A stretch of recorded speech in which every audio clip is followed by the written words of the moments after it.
Hello, good evening. I was arrested on July 1st, 2011. There was a video camera involved. Okay. And I'm just here to request all the information I can get. When ready to pick up? Okay. How's that work? That sounds good. Well, I think, Mr. Gannon, I think the important thing is you're not trying to pick it up. You want to have it access to have it copied. Yes. Because it's going to stay in police custody so that it's safe. Right. Filled out another request. Went to hand them a check for $20 and a blank CD, DVR. And they told me they could not accept the check. The woman behind the receptionist. No, they had told you initially, though, that to come on in, didn't they? Yes, they did. They said, bring in a blank DVR. Right. And $20. And that's what I did. And they told me they couldn't accept the check. So I left. I came back with a $20 bill. Which guy? The guy at the prosecutor's table. Oh, yeah, he was tripping. He was just not right. Yeah. The camera. Oh my God, what's that doing here? Yes, people. Yeah. It really does. It makes people I uneasy. saw it instantly. The minute he walked in and sat down and he turned and realized that camera was sitting there, he was flipping out.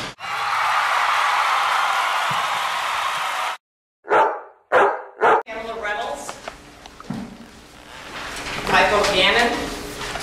We are here at what I believe to be the arraignments of Michael Gannon and Pamela Reynolds. Is that correct, counsel? Yes. And I'm here with counsel for, at least at this moment, Pamela Reynolds, who identifies himself as... Stephen Maynard. Thank you, Mr. Maynard. How long have you practiced in the area? 30-odd years. Very well, sir. What drew you to this case initially? I'm sorry, I'm not going to comment. Oh, okay, that's fine. Substantively, then, let me ask you procedurally, then. At this point, have you filed any motions for exculpatory evidence, such as the videos? No. Okay. Do you intend to do so at some time? I'm not going to comment on what I'm going to do in the case at this point. Gotcha. Okay. Do you have any comment at all for the record at this point? Not at this point, no. Okay. We will see where things roll out from there, and I wish you the best of luck, counsel. Thank you. All right. Now, you were aware that they told Mr. Gannon, I didn't know if you knew this or not, but last week I put in my journal that the police had told Mr. Gannon that he could come in there for $20 and get the materials. I guess when we went down to the FBI together, we came up here, and he filled out, a handwritten note saying, please provide me all exculpatory materials, and I made a movie of it just to document it. And then somebody, the way we did it was to say, look, I would video it, or someone would video it, so it would never leave their possession. You had no problem with the chain of custody or anything. And then they called him in, but then they subsequently told him, well, we don't take a check. And he comes back with money, and they said, well, we don't accept that. You have to do it through your lawyer. So that's the latest that I know of. I know the FBI is all over my blog. I don't know what they're going to do with it, but let's hope that they do something. Over and out, KingCast.net.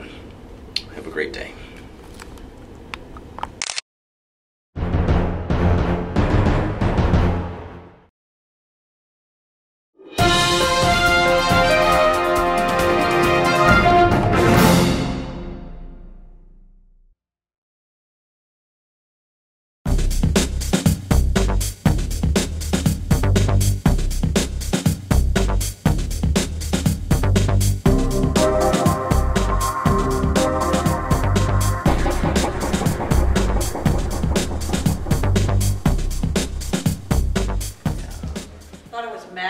Oh. I was going. I haven't got to that point yet.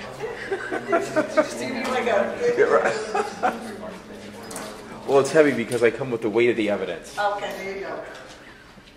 Is that one? Pamela Reynolds.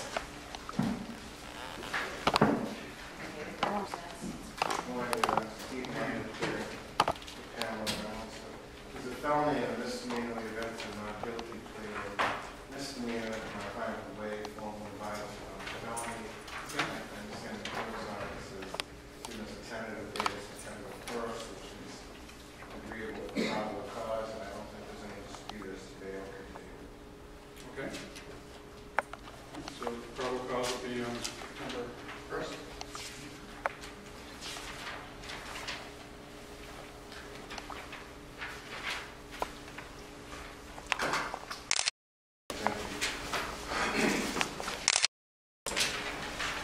Michael Gannon.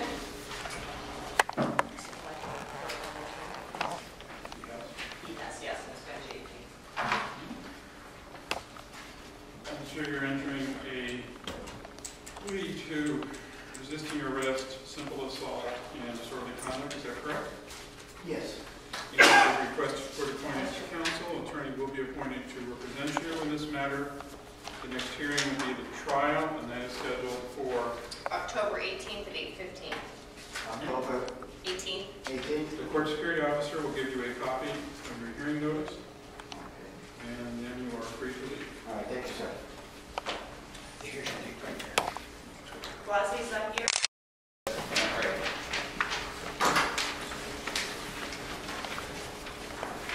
Morning, Robin. It's Dawn.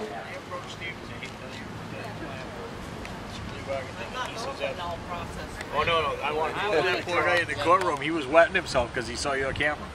Which guy? The guy at the prosecutor's table. Oh yeah. He was tripping. He was just not right. Yeah. The camera. Oh my God, Camera's- what's that doing here? Scares people. Yeah. It really does. It makes people I saw uneasy. it instantly. The minute he walked in and sat down and he turned and realized that camera was sitting there, he was flipping out. We're here with KingCast.net at the ongoing saga of Pamela Reynolds and Mike Gannon, who were wrongfully arrested and beaten and maced because Mr. Gannon here was videotaping two lieutenants. Detectives. Or they're detectives. Yeah, they were one of the detective squad that day. And so two of them just stopped the car and started harassing him, and he spoke back to them, told them that they were corruption at its finest, never threatened them in any way physically, yet and still they came and beat him down, took his video of the event as they did previously in 2006 when they stuck a loaded shotgun in his face and he took it from him. You told me last week that Nashua Police had called you and indicated that there was a tape ready for you. No, I called them. Mm-hmm. When you first went with you to this police station, you filled out a request for exculpatory Yes. evidence. Yes. And the video. And the video. The right of me to video it and preserve it. And then what happened after that? I did not hear anything. Hold on. Okay. I did not hear anything from the Nashua PD, and so I went up that Monday or Tuesday, and filled out another request. Went to hand them a check for $20 and a blank CD, DVR, and they told me they could not accept the check. The woman behind the receptionist. Now, they had told you initially, though, that to come on in, didn't they? Yes, they did. They said, bring in a blank DVR, Right. and $20, and so that's what I did. And they told me they couldn't accept the check. So I left, I came back with a $20 bill, and they told me I had to meet with the detective and legal aid or legal department, Right. and they'll handle it that way. Really? And as of now they have my number on 2 different pieces of paper and no correspondence. And when was all this? When was your last correspondence? Last Wednesday. All right. Thank you, sir. I appreciate it. Now, keep in mind, while all this is going on, the police department still has his Chevy Avalanche that they haven't really articulated a reason why they still have it. Okay, it's continuing on and on. Allegedly, his son PJ was involved in some burglary or some such nonsense. But anyway, maybe when he gets that back, we can get him on a real bike. What's the word? Thunderbird.